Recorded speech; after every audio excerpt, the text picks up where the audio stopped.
마태복음 20장 28절입니다. 인자가 온 것은 섬김을 받으려 함이 아니라 도리어 섬기려 하고 자기 목숨을 많은 사람의 대속물로 주려 함이니라. 아멘. 오늘 보실 하나님 말씀은 요엘서 3장 마지막 장입니다. 1절에서 10절까지 하나님 말씀 정하겠습니다. 요엘서 3장 1절에서 10절입니다. 1273쪽. 먼저 제가 한 절 읽겠습니다. 보라, 그 날 곧 내가 유다와 예루살렘 가운데서 사로잡힌 자들을 돌아오게 할 그때.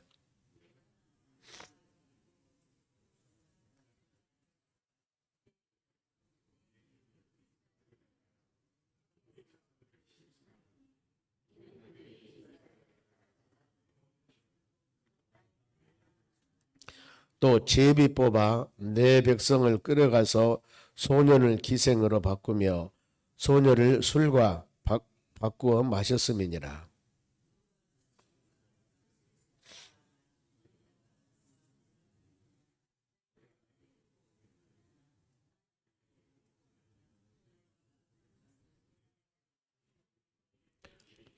곧 너희가 내 은과 금을 빼앗고 나의 진귀한 보물을 너희 신전으로 가져갔으며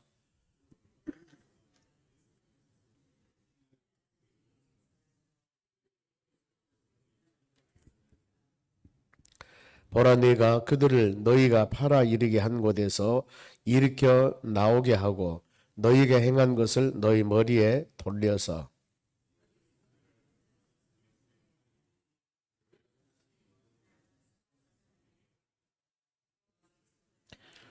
너희는 모든 민족에게 이렇게 널리 선포할지어다. 너희는 전쟁을 준비하고 용사를 격려하고 병사로 가까이 나와서 올라오게 할지어다. 너희는 보습을 쳐서 칼을 만들어 낫을 쳐서 창을 만들지어다. 약한 자도 이르기를 나는 강하다 할지어다. 아멘. 옆 사람 인사합시다. 오늘도 승리합시다. 하나님 말씀은 회복을 약속하신 하나님이십니다. 하나님, 요엘서는 우리가 3장 간단합니다만은 이 요엘서는 하나님의 심판과 구원입니다. 보면은 전체적인 내용이 보면은 주의 날, 마지막 주님이 오신 날 하나님의 심판과 구원. 이건 오늘날 우리에게도 동일한 말씀이죠. 언젠가는 하나님께서 재림 예수께서 산 자와 죽은 자를 이제 오실 때는 심판하러 오십니다. 베들레헴 나국간에 오신 예수님은 우리를 구원하기 위한 구세주로 오셨지만은 다음에 재림주는 심판이에요. 항상 성경에도 그런 말씀이 쫙 기록합니다. 소선지서 이렇게 말씀 묵상할 때마다 하나님의 심판 때, 하나님의 때 반드시. 그러니까 어때요? 준비하고 예배하고 말씀 안에 믿음 안에 거하라. 이건 끊임없이 오늘날도 우리가 주시는 귀한 말씀입니다. 보면은 그래서 이 오늘 3장 말씀은 이제 미래 1절 보면 내용들이 나옵니다. 보라, 그 날, 회복의 날입니다. 곧 내가라는 단어 꼭 기억해 주시기 바랍니다. 하나님이 역사하십니다. 여기서 모든 일을 지금 행해 나가시는데 회복하고 심판하시고 하는 일은 내가 하나님이시거든요. 하나님. 즉 요엘 선지자에게 하나님께서는 계시의 말씀으로 주십니다. 내가 이런 일을 행하는데 유다와 예루살렘 가운데 사로잡힌 자를 돌아오게 할 그때의 시기입니다. 어느 때인가? 하나님이 이를 역사하시는데 유다와 예루살렘이 포로에서 잡혔다가 돌아올 때, 즉 우리의 마음이면은 70년 바벨론 포로 생활하고 돌아올 때, 만일에 하나님의 자녀들이 남유다 예루살렘 거기가 이제 바벨론에 멸망당하고 70년 포로 생활할 때 하나님은 그들에게 재앙이라 하지 않았습니다. 너희가 예레미야 29장 10절 말씀에도 70년 포로 생활하고 돌아오는데 그것이 화평이다, 평강이다, 이렇게 가장 말씀을 해요. 그것은 바로 하나님의 훈련이기 때문입니다. 하나님의 연단이기 때문에. 만일에 그들이 계속 거기서 멸망당한 그런 삶을 살았다면 그럴 수가 있습니다. 그런데 바벨론 포로 잡혀갔을 때도 하나님께서는 에스겔이나 다니엘 선지자를 통해서 그들을 하나님이 돌보셨어요. 그리고 돌아옵니다. 끊임없이 학교 선지자를 통해서 스가랴 말라기 선지자를 통해 그들에게 또 말씀을 계속 줍니다. 하나님의 성전을 짓고 하나님을 영화롭게 하고 하나님을 때릴 말씀을 하고 모든 역사에 주관하신 분 하나님이세요. 그래서 우리가 이런 말씀을 통해서 그렇구나, 내가 은혜스럽고 성령 충만할 때도 하나님 여러분과 함께 하시지만은 진짜 힘들고 어려워요. 하나님이 안 계신 것 같아. 절망적인 상황이요. 그래도 하나님은 여러분들 보고 계세요. 하나님이 여러분들 돌보고 계십니다. 이걸 꼭 우리가 마음으로 생각할 때 이게 신앙이거든요. 이게 믿음입니다. 세상 끝날까지 내가 너와 함께 하신다고 약속하신 하나님의 귀한 말씀, 예수님 동행이죠. 이걸 마음으로 생각하는 것. 반드시 이렇게 말씀합니다. 사로잡힌 자들을 돌아오게 할 때가 있다. 전도 3장에도 보면은 만세는 기한과 때가 있다고 그랬습니다. 지금 어느 때입니까? 구원받을 때요. 은혜 때라. 고린도후서 6장 2절 그러지 않습니까? 이 좋은 시대에 은혜 충만, 성령 충만. 우리가 게을러서 말씀 묵상하거나 성령 충만하나 이걸 못하는 것이 시대적인 여건과 환경이 어려워서 하나님 나 기도하고 싶습니다. 예배드리고 싶습니다. 말씀 묵상하고 싶습니다. 그런데 어떤 환경이 물리적으로 아니면 여러 가지 어려운 환경 때문에 그렇게 하지 못한 환경 된다면 코로나 때와 같이 어렵잖아요. 지금 그런 시기가 아닙니다. 우리가 게을러서 못하는 것이지 하나님께서 그렇게 안 하신 것이 아니거든요.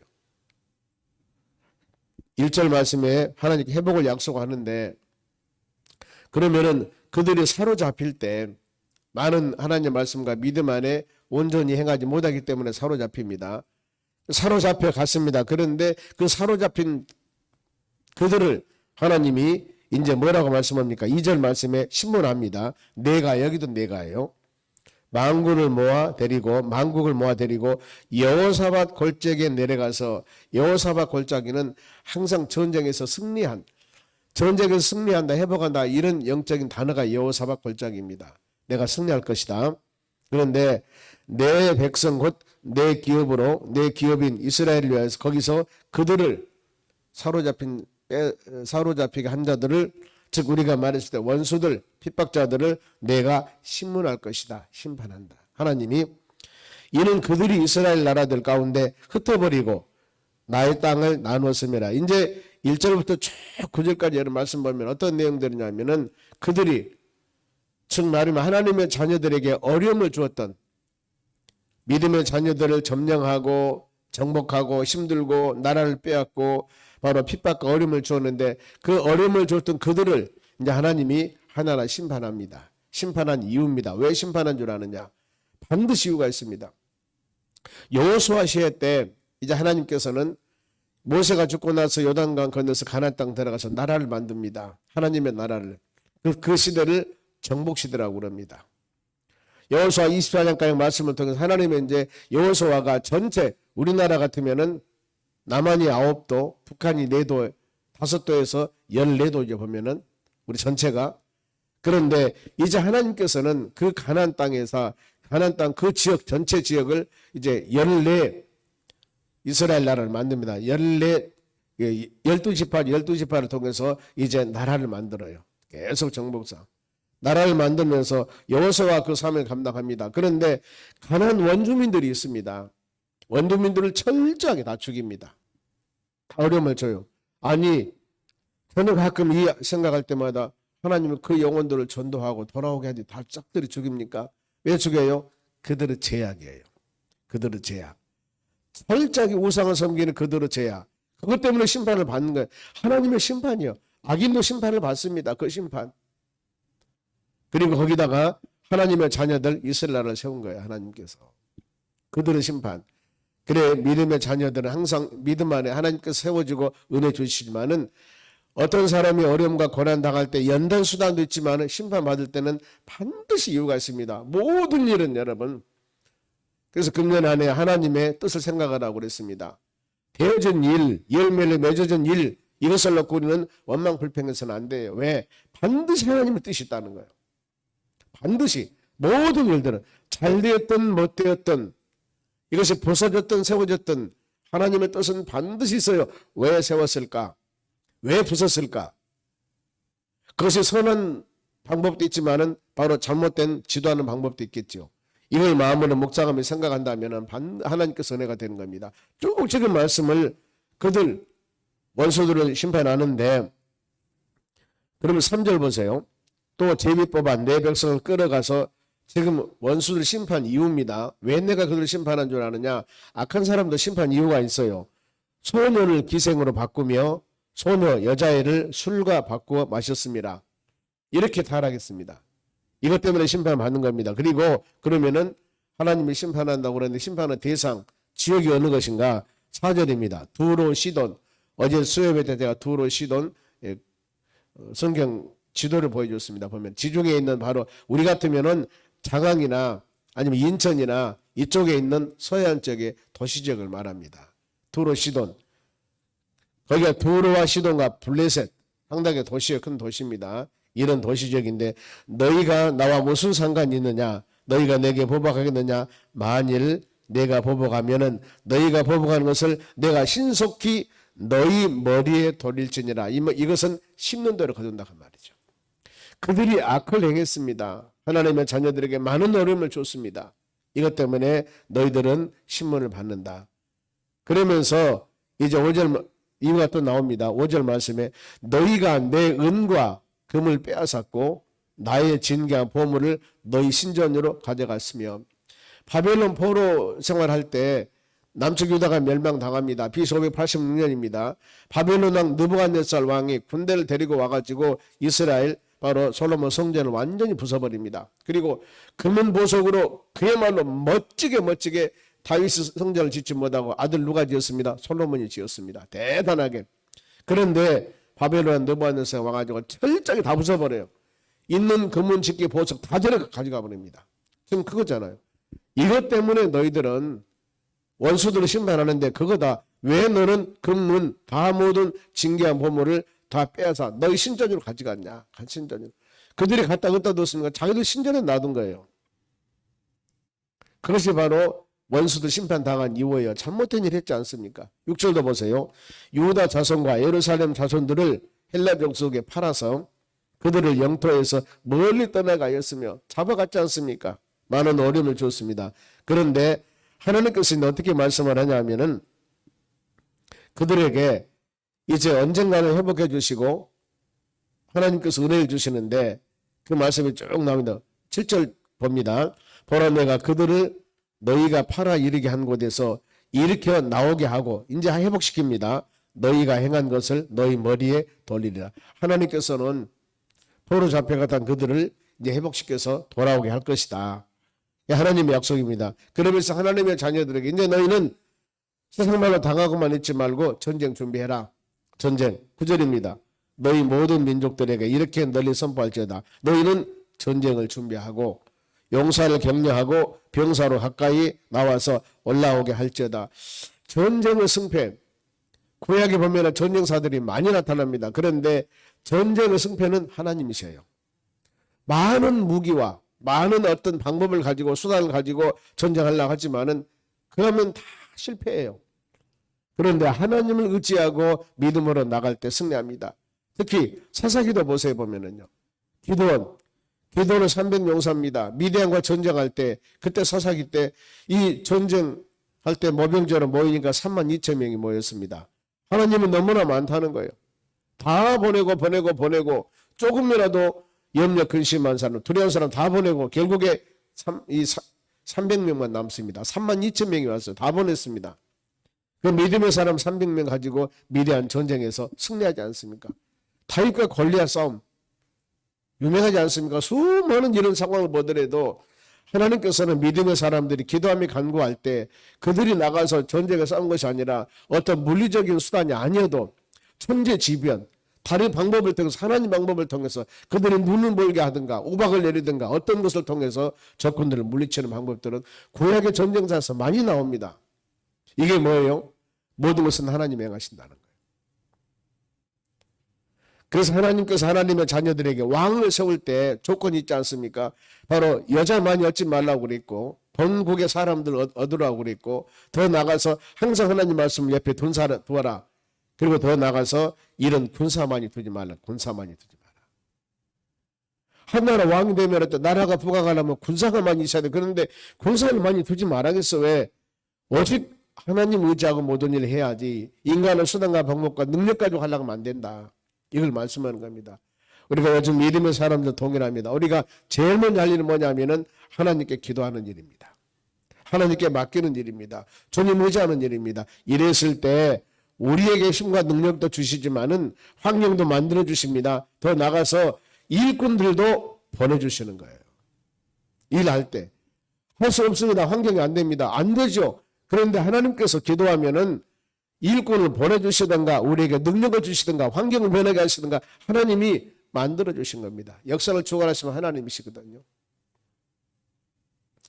주님의 은혜 가운데 우리가 믿음으로 살아갈 때 항상 철저하게 우리는 예배 드릴 때마다 말씀 묵상할 때마다 그게 내 심령 가운데 바로 세상적인 욕심이나 내 심령 가운데 세상 의지하는 방법들을 어떻게든지 말씀을 통해서 골라내고 빼야 됩니다. 즉 육신적인 소욕의 마음의 힘을 빼야 된다 그 말입니다. 그래야만이 성령의 충만한 힘이 우리에게 생기는 겁니다.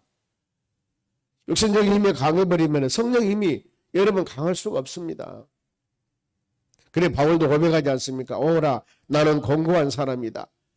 내 심령 가운데 두 가지 마음이 싸우는 겁니다. 육신적인 소욕과 성령의 소욕이 싸우고 있는 것입니다. 그렇게 귀한 사회 감당하는 바울 사도도 그런 고백을 합니다. 나는 죄인 중에 괴수야. 남을 너무나 힘들어. 눈으로 보면 육신적인 소욕이 보여지는데요. 또 우리가 기도하며 간구하며 귀한 사회 감당하다 보면 이건 하나님의 일인데 하나님의 일은 영적인 일인데 그런데 때에 따라서는 바로 은혜 충만하지 아니하는 육신적인 소욕이 보여지는 겁니다. 영적이 세워지는 겁니다. 하나님 내가 선교사로서 복음을 증거하는 하나님의 귀한 사명자로서 온 세상 복음을 증거하는 그 하나님의 사명을 주었는데 이 사명 감당하기 위해서는 성령이 충만해야 되는데 내가 육신적인 소욕 아니 세상을 바라봅니다. 힘이 없다 능력이 없다 하고 불가능하다 하고 난 못하겠습니다. 이런 마음이 자꾸 엄습하는 겁니다. 그래 끊임없이 내게 능력 주는 자 안에서 내가 모든 일을 할 수 있습니다. 나이 받은 것은 하나님 은혜입니다. 본인이 계속 고백하지 않습니까? 하나님이 나를 사명자로 부르는 것은 내가 이 복음을 증거한다는 바로 목숨도 귀한 것을 여기지 않고 이 사명 감당하겠습니다. 본인이 결단하는 거야. 끊임없이. 여러분 우리도 그런 귀한 사명을 마음으로 새겨야 할 줄로 믿습니다. 그러면서 이제 전쟁을 준비하라겠죠. 승패는 하나님이 하신다고 그랬습니다. 그런데 모든 일을 할 때 적당히가 아닙니다. 총력전을 다해라. 10절 봅니다. 같이 읽어볼까요? 너희는 보습을 쳐서 칼을 만들어 낫을 쳐서 창을 만들지어다. 약한 자도 이르기를 나는 강하다 할지어다. 총력전 하나님 묻지하고 보습은 뭡니까? 쟁기질 할 때 농촌에서 이 생산하는 농촌 도구인데 이걸 만들어서 보습을 쳐서 칼을 만들고 낫은 바로 이 곡물을 베는 거 아니겠습니까? 이걸 쳐서 창을 만들어라. 전체 준비하라 그 말입니다. 여러분 이거 필요하거든요. 2026년 새해가 시작됐습니다. 그런데 우리가 새해가 되었으니 총력전 이제 마음을 다하고 힘을 다해서 귀한 하나님의 교회 목표 여러분의 비전 꿈을 위해서 나가야 되겠습니다 하는 그런 마음 가져야 돼요. 금요일날 교사 기도회가 있습니다. 제가 마음으로 할 얘기가 참 많습니다. 어떤 세미나보다도 진짜 우리가 이 시기에 어떻게 할 것인가, 다음 세대 교회를 어떻게 할 것인가. 물론 수가 많고 적고를 떠납니다. 한 생명을 가르치더라도 제대로 말씀과 믿음으로, 그리고 이들이 그야말로 예배 생활과 기도 생활을 할 수 있는, 저희 교회는 그 밑바탕이 지금 만들어졌습니다. 그러면 기도해 보세요. 꼬마들 다음 세대 12명들이 와가지고 여러분 그 기도한다는 게 쉬운 일이 아니에요. 찬양 집회도 그들이 서서 앞에서 하지 않습니까? 이거 쉬운 일이 아니라니까요. 이게 우리가 이제 이런 것들을 바로 토대가 되어서 전 우리 교인들이 예배드리고 기도하고 찬양하는데 같이 힘을 합하여서 저는 하나님은 참 좋은 기회라고 봅니다. 지금 기회가. 왜냐하면 오후 2시 예배가 청자년 예배로 바꿔졌기 때문에 청년들과 같이 예배를 드리는 거예요. 이제 여기다가 다음 세대만 합치면은요 전교인 예배가 되는 거예요. 됐구나. 몇 명 찬양하는 애들 뿐만 아니라 제가 그래서 교육자들은 철저히 부탁하려고 그래요. 중고등부도 마찬가지다. 얘들 오후에 집에 두지 말고 전부 다 교회 오락해라. 찬양 예배 드리자. 이렇게 해서 그야말로 새로운 비전과 도전을 가지고 나가셔야 됩니다. 왜냐하면 이들이 말씀을 들어야 되거든요. 하나님 기도를 해야 됩니다. 찬양을 해야 됩니다. 이래야만이 영이 바꿔지는 것들이고 이래야만이 그들이 비전을 가지게 된 것입니다. 저도 어느 정도 나이가 먹다 보니까 젊은 시대의 시절 항상 생각이 돼요. 목회를 한다 하면서도 우리 자녀들을 가르칠 때 욕심 있지 않습니까? 높아져라, 잘해라, 이래라. 이게 어떻게 보면은 하나님을 의지하는 마음보다도 더 있었을 수도 있어요. 그런데 지금 세월이 지나고 보니까요, 다 이런 거 의미 없는 거예요. 제일 첫째가 뭡니까? 말씀 안에, 믿음 안에. 그리고 그들이 건강하게 자라주는 겁니다. 그렇잖아요. 아, 세월이 흘렀구나. 여러분, 늙었구나가 아니라 세월이 흘렀구나. 왜냐하면 성숙했잖아요. 가장 인생 귀한 것이 무엇인 줄 깨달았습니다. 그러잖아요. 진짜 중요한 것은 그들이 신앙 안에서 건강하게 믿음으로 살아가는 것. 이것이 첫째 조건. 하나님이 그래도 여러분 동일합니다. 모든 교인들이 영적인 건강이 우선이라 그 말입니다. 기도하고 찬양하고 말씀 묵상하는데 전체 모여서 하나님 경배 찬양할 때 얼마나 하나님이 기뻐하시겠습니까? 이래야만이 영혼이 잘되고 그 다음에 범사 모든 일이 잘되는 역사가 일어나게 되는 것들입니다. 이건 우리가 포기해서는 절대 안 될 일이다 그 말입니다. 그러면서 이제 하나님께서는 회복을 준비하는데 뒤로 좀 넘어가 보겠습니다. 하나님께서 이제 심판 현상을 하나 보여줍니다. 15절 봅니다. 해와 달이 캄캄하며 별들이 그 빛을 거두려다. 이렇게 하나님의 심판이 있다 할지라도 하나님이 회복을 해주십니다. 돌보십니다. 16절 여호와께서 시온에게 부르짖고 예루살렘에서 목소리로 내리시니 하늘과 땅이 진동하려다. 그러나 여호와께서 그 백성을 피난처 이스라엘 자손으로 산성이 되시려다. 아무리 해달 별이 캄캄하고 온 세상이 바로 요동을 친다 할지라도 하나님께서는 피난처가 되시고 하나님의 자녀들로 산성이 되신다고. 이게 10편 18편의 다윗의 고백입니다. 구원에 뿌리시고 산성되시고 피난처 되신 하나님. 다윗은 이 신앙을 가졌기 때문에 성군 다윗이 된 거예요. 너무나 중요하지 않습니까? 하나님. 그러면서 이제 회복을 해주시는데 18절 그 날에 회복할 때입니다. 산들이 단 포도주를 떨어뜨릴 것이며 포도가 얼마나 많이 맺어서 단물이 막 흘러내립니다. 그리고 작은 산들이 젖을 흘릴 것이며 유다 모든 시내가 물을 흘릴 것이며 여호와 성전에서 샘이 흘러 나와서 시딤 골짜기에 내리리라. 풍성합니다. 이제 하나님 회복 때가 되다 보니까. 그런데 너무나 이럴 때 아니라면 안 됩니다. 반드시 하나님은 공의롭습니다. 이런 일을 행할 때도 하나님 등지고 하나님 멀리하고 지금 눈에 빼니까 마음대로 적당히 이러면 안 돼요. 19절 보세요. 그러나 애굽이라고 하는 것은 하나님을 등지고 세상을 의지하는 것을 말합니다. 애굽은 황무지가 되겠고 에돔은 황무한 들이 되리니 이는 그들이 유다 자손에게 포악을 행하여 무지한 피를 그 땅에 흘렸습니다. 그들의 죄악.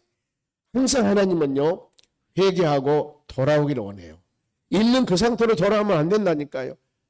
먼저 회개하고 돌아와야 됩니다. 우리는 끊임없이 말씀을 들으면서 내 자신이 믿음 생활에 나가면서 말씀에 벗어난 일이 있다면 첫째 조건이 회개하는 겁니다. 회개는 여러분 축복을 여는 열쇠예요. 은혜 받는 항아리입니다. 이것이 제일 먼저입니다. 그리고 난 후에 하나님께서는 소망을 준대 보세요. 20절 21절이 소망입니다. 유다는 하나님의 자녀들을 말합니다. 영원히 있겠고. 영원하다는 거요. 예루살렘은 남유다 도시죠. 대대로 있으리로다. 유다와 예루살렘 그들이 황폐하고 어려움 당한다고 그러는데 그들이 영원히 있겠고 대대에 있을 것이다. 하나님의 약속이에요. 그리고 21절 내가 전에는 그들의 피 흘림을 당한 것을 갚아주지 아니하였거니와. 전에는 보고 있었어요. 하나님이 지금 다 알고 있지만 보고 계십니다. 그러나 이제는 갚아주리니 이는 여호와께서 시온에서 거하십니다. 예루살렘 하나님의 성전에서 주님이 계시며 믿음의 자녀들이 와서 기도하며 찬양할 때 하나님은 다 보고 계시고 여러분의 삶을 해결해 주시고 주의 은혜 베풀어 주시고 이런 은혜가 풍성한 하나님이 되신다 그 말입니다. 우리가 이 요일절을 묵상하면서 그래 어느 때가 하나님의 때가 오는데 이것을 바라보면서 우리는 메뚜기의 서두의 재앙을 통해서 많은 어려움을 줍니다. 왜 이런 재앙이 있었을까? 원인을 마음으로 분석하면서 하나님의 자녀들이 회개하고 주의 전에 돌아왔을 때 여기에서 주의 능력이 임하게 되는 것들입니다. 우리가 지금 이 시대에 은혜 받을 때입니다. 너무나 좋은 시대입니다. 하나님 말씀 풍성히 마음에 새기면서 은혜가 충만하여 믿음으로 소망하면서 승리하는 여러분 되시기를 주의 이름으로 축원합니다. 기도하겠습니다. 하나님 감사드립니다. 주신 말씀을 마음에 새기며 믿음의 자녀들 승리해 나가기를 간절히 원합니다. 우리는 시대 탓하지 않고 여건 환경 탓하지 않고 오직 하나님 바라보면서 우리 신앙 좌우로 흔들리지 아니하고 믿음의 주가 되고 온전케 하신 인 예수님 바라보면서 성령에 충만하여 믿음으로 승리하도록 은혜 내려 주시옵소서.